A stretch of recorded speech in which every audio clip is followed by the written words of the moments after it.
If you're watching this video, you wish that there was an ADHD 911 hotline because your kid is struggling at school. Hello everyone and welcome back to the channel. Dr. Noble. We're here to educate, equip, and encourage. In today's episode, we are talking about part 2.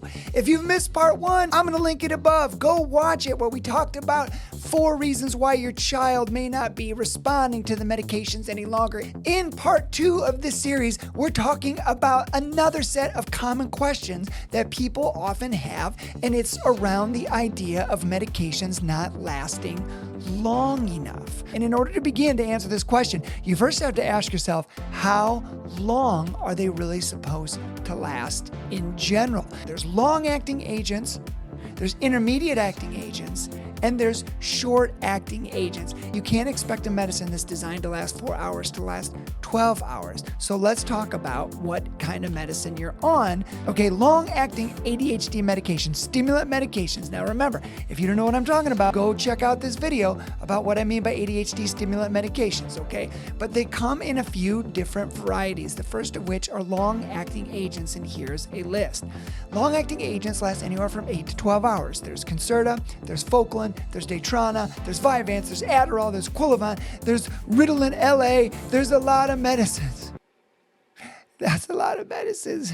It can be overwhelming. Don't be overwhelmed. Don't be overwhelmed. Okay, listen, this is not a comprehensive list, but it's a list of commonly prescribed medications that are meant to last 8 to 12 hours. So if your medication's not lasting long enough, know which one you're on. Let's talk about intermediate acting agents. Intermediate acting agents are great. These are medicines you take before you go to school, and they last just through the school day. So an example here would be Metadate. CD.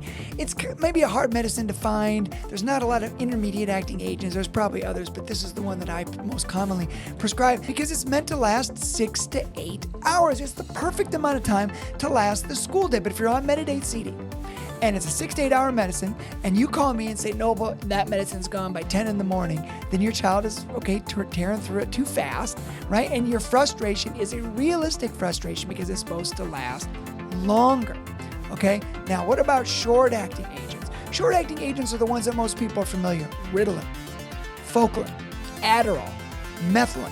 There are several different names, okay? There's several different names, and again, this can be really sad because it's overwhelming. You don't know which one is which, but in another video, which I've posted elsewhere, I'll link up here, it's important that you know that there's really only 2 kinds of stimulant ADHD medications. There's a bunch of kinds, but the kinds that we're talking about today, the kinds that really help you to focus and attend to tasks are stimulant medicines. And even though there's a bunch of names, there's really only 2 kinds. So let's keep going. So the first question you have to ask yourself is, what kind of medicine is it? And then the next set of questions, once you know, is it a long-acting, an intermediate-acting, or a short-acting, is when the medicines wear off, because that will tell me what we need to be thinking about, okay? So if the medicines are wearing off too early, all right, so let's say it's a 6 to 8 hour medicine like Metadate, or an 8 to 12 hour medicine like Concerta or Adderall XR, as you remember from the list we just looked at, it's important that first off to think about what time you're giving this medicine and when it's wearing off.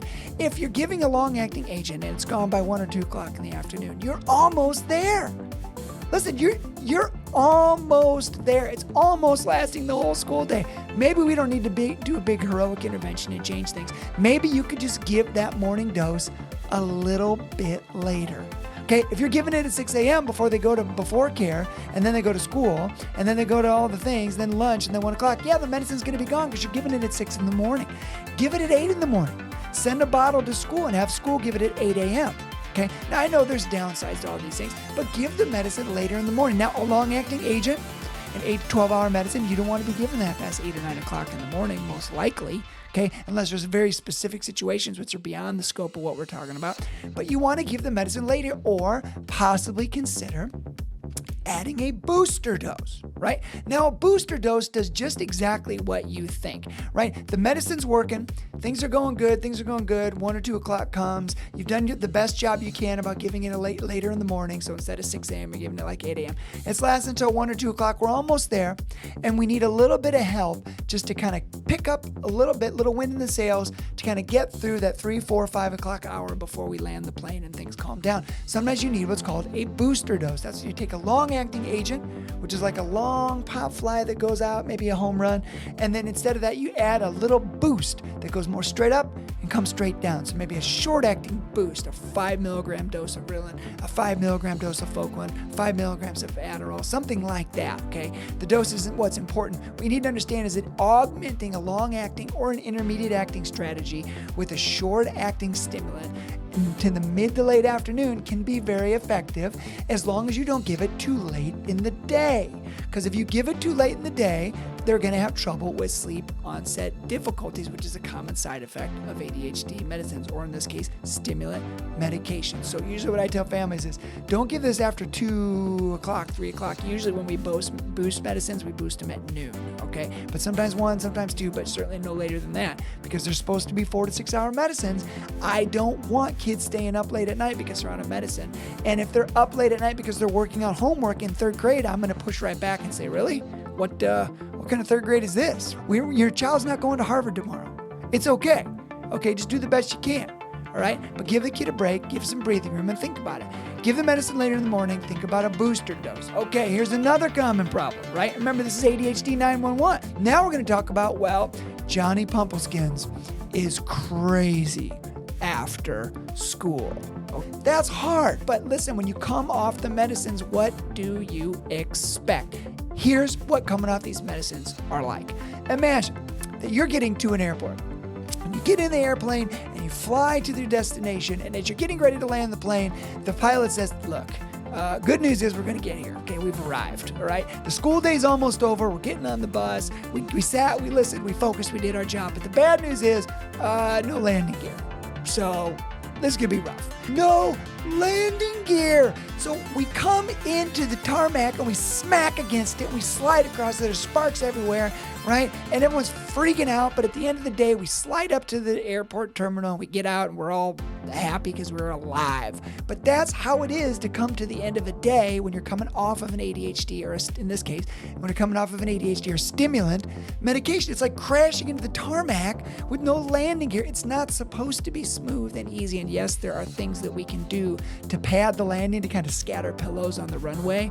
There's things that we can do. There's strategies that we can implement to help with that. So what can you do? Well, they struggle, right, by coming off the medicines because the medication, the stimulant medication, so all the medicines we just talked about, Adderall, Ritalin, Concerta, they struggle to come off these medicines, and when they do, they have bad behaviors or problems. Maybe you should consider moving away from stimulant medications and consider a non-stimulant option, something like Strattera or Qelbree or something like that. These are medicines that don't affect appetite, that don't affect sleep. They have an anti-anxiety properties, and they've been shown to benefit focus and attention. Think about switching away from a traditional stimulant medication for ADHD and use a non-stimulant. That could help, certainly help when you come off of these medicines. And not only that, but you can take a non-stimulant medicine at bedtime, right? They're not going to mess with sleep at all, and they typically work in a 24-hour fashion. Think about lowering your expectations, okay?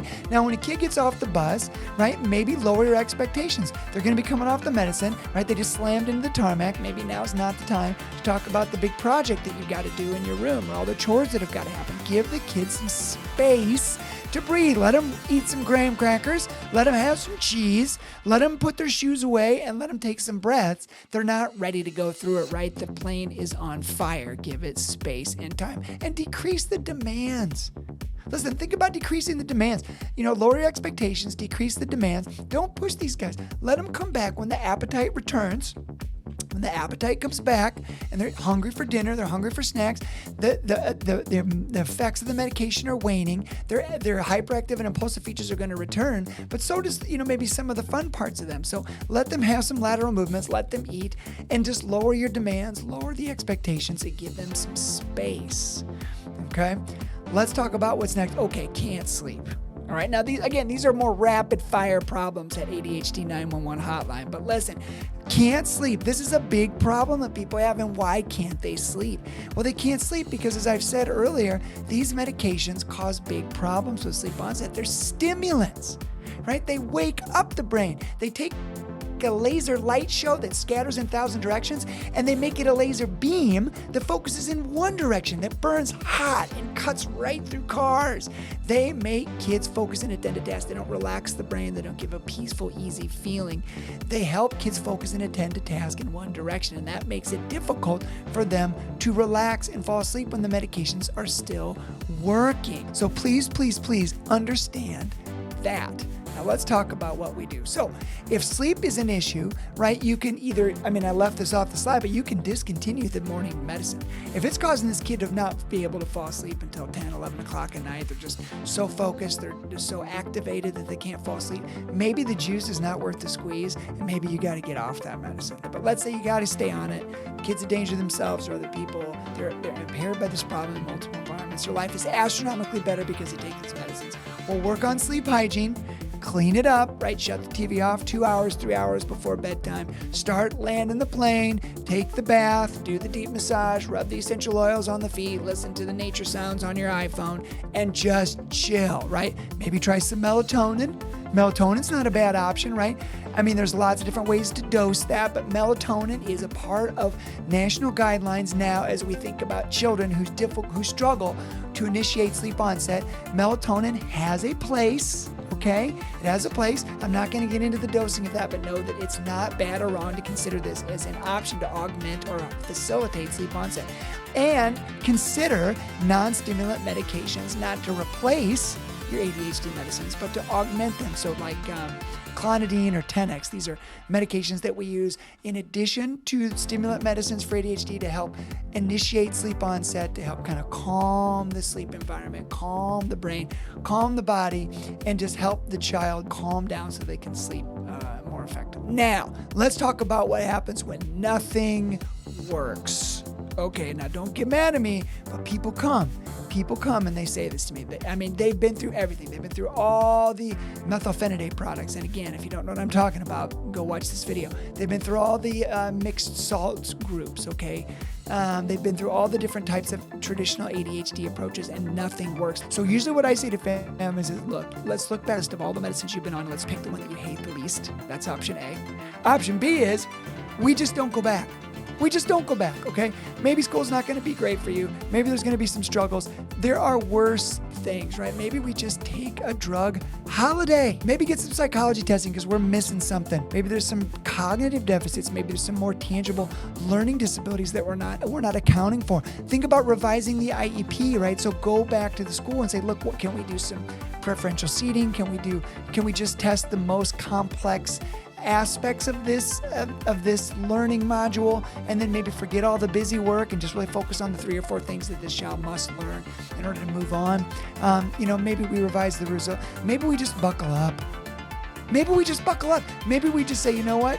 We're just going to pull off the reins. We're just going to live our lives. This guy's going to be wild, not out of control, and he's not going to maybe be the greatest in control in a classroom setting, and that's okay.